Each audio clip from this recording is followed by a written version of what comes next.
Hello, everyone. It's time to listen. Today, we're going to continue our discussion on domestic violence.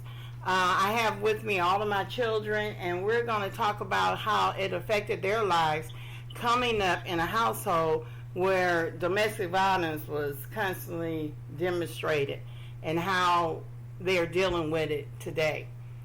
First, we're going to start with Doniel, and KJ is going to ask the question. Okay. How did mom's experience with domestic violence affect you as a child? And did any of of her experience affect you in your adulthood and your own relationships? Well, as a child, it made me angry and confused me. In the beginning when I was younger, because at first we didn't know what was really going on. We knew something wasn't right, but you really couldn't grasp, what was happening until, I started seeing the violence for myself. So it made me feel helpless because I couldn't really help my mom, except for me and Kanisha calling the police or something like that. But it's just nothing you can do. It hardened my heart towards the person. So I think, I don't know, it just made me bitter, made me feel vulnerable, and but then as far as my relationship as an adult, I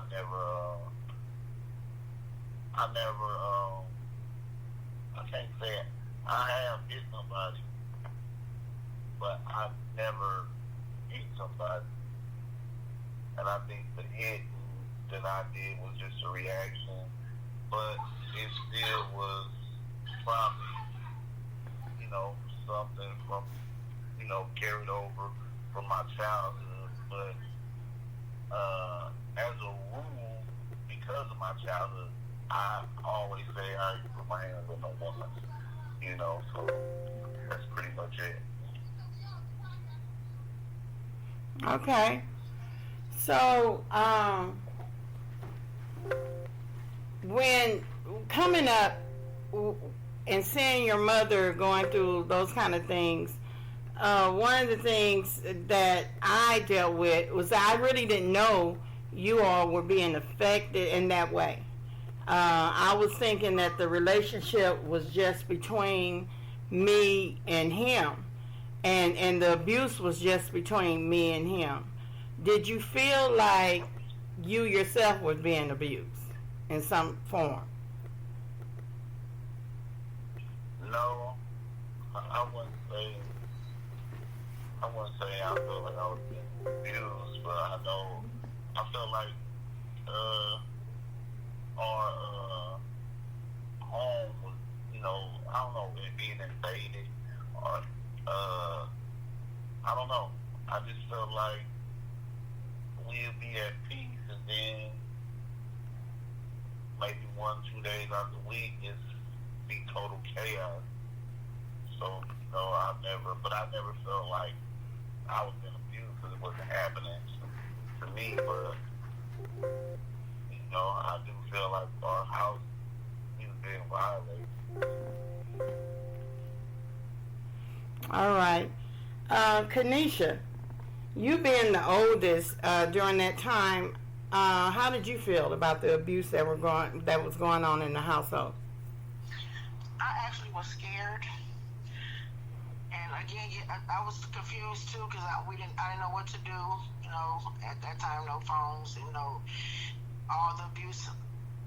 Some abuse took downstairs, some in your room, and it was like we were just stuck, didn't know what to do. And I remember one time we walked, I don't know where we was coming from, walked in, and he was asleep on the couch, and his gun was on the floor. So I panicked. I didn't know what to do. I didn't want to leave your side because I knew it was going to be something. So, cried a lot, just wanted to be your armor. We didn't want him to touch you anymore. Okay. I don't know how long it went, but it went for a long time. And then me growing up, I was in a relationship for 3 years, getting beat on. I was dumb, thought I was in love. But, it really actually, it was like a deja vu. Like it was happening again, but it's happening with me. And my kids was around, looking at it and seeing it and listening to it. And it taught me, though, I would never let anybody put their hands on me again. I'll go to jail,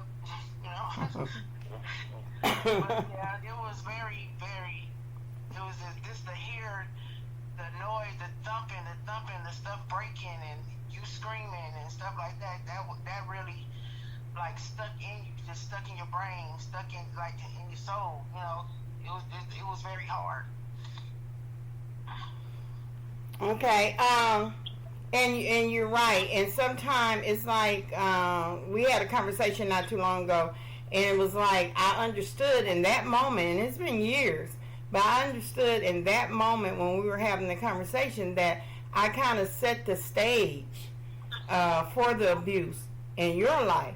Not that I orchestrated, the abuse, but it was like you saw that, and in all aspects, he was saying he loved us, not just me. Oh, I love the family and what have you.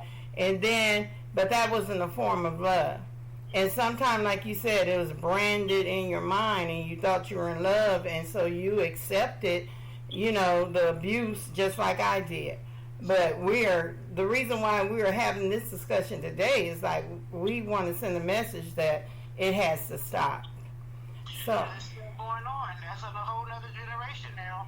I have I think all my kids have been in a domestic violence. Every last one of them. So how does that make you feel as a parent?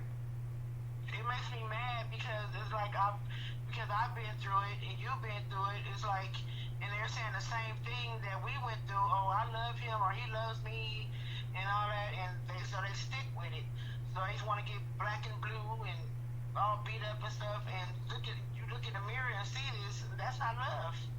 Right. That's not love at all. And right now, my what's her name, Darshay, she's beat up from head to toe from a domestic violence.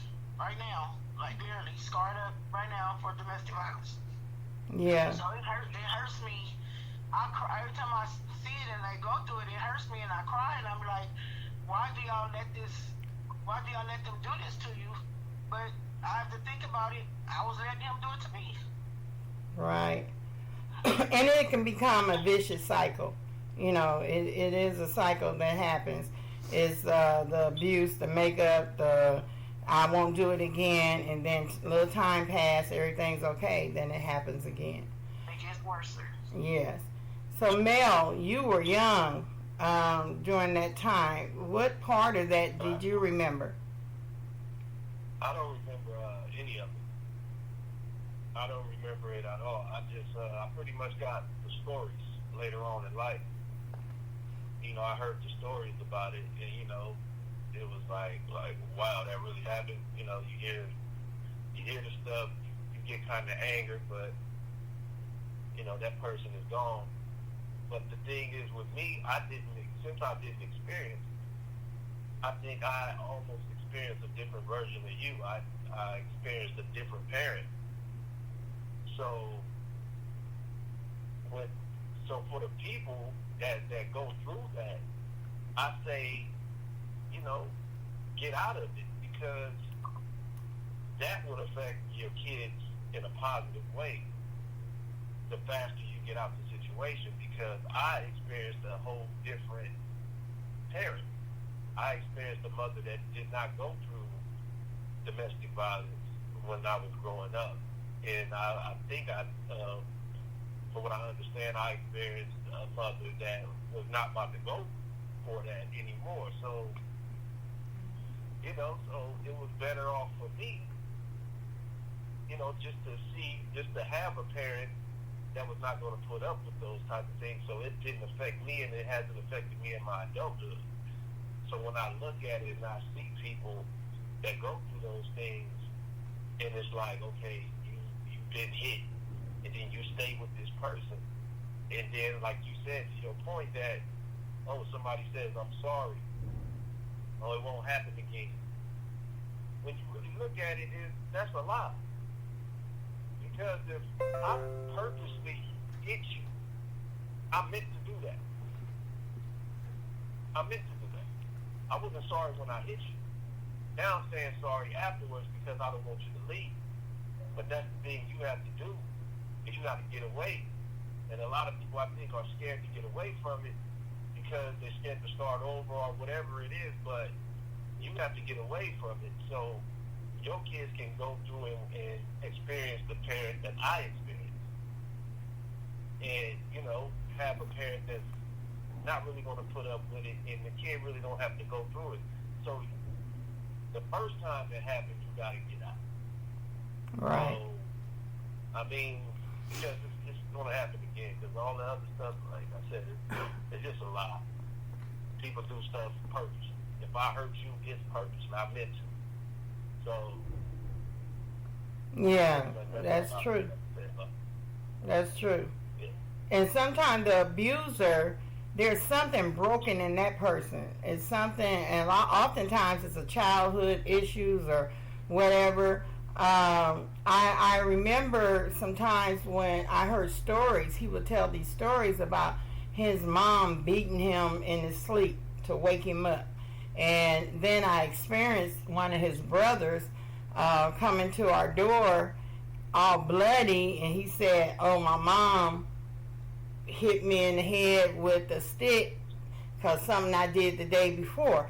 So that, you know, I see it now, you know, it's after the fact, you know, but I see it now how there was something damaged in him, and he took it out on me and took it out on other people also.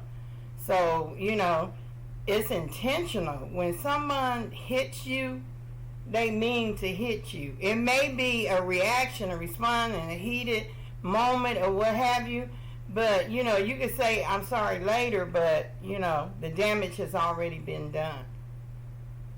KJ, you wasn't even born. So, like Mel was saying, you experienced me in a different way. You didn't experience the trauma, the depression, the panic, and all the stuff that went on like Kanisha and Doniel.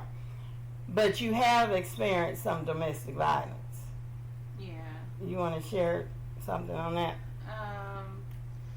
I experienced domestic violence like early in life, and then maybe 5 years ago. And so early on, like the first time it happened, I mean, I was young. I think I was 17. And I stayed with that person until I was 18, 19, because then I moved. But when, like you said, when you in it, when they hit you, the first time hit you, it's like, I'm done. Like, my mama raised me better than this. Like, no man gonna put their hands on me. And you taught me that. But it was like, well, I'm sorry, it's not gonna happen again. I don't know what happened. It just happened. That's what the story I got. It just happened. You made me mad saying what you said. And I was like, no, I'm not dealing with this. No, I'm not gonna deal with this. But then I found myself dealing with it. And I don't know, it did. It set a stage. Not your experience, like, didn't set a stage, but like I dealt with that until I was 19 years old, until he threatened to kill me and our child. So when that happened, it was like, you gotta go. That's what, me having a child is what made me leave. Because I think if I didn't leave, I probably would have been dead, honestly, because it was bad. So yeah. Yeah. it's that same cycle. And I think women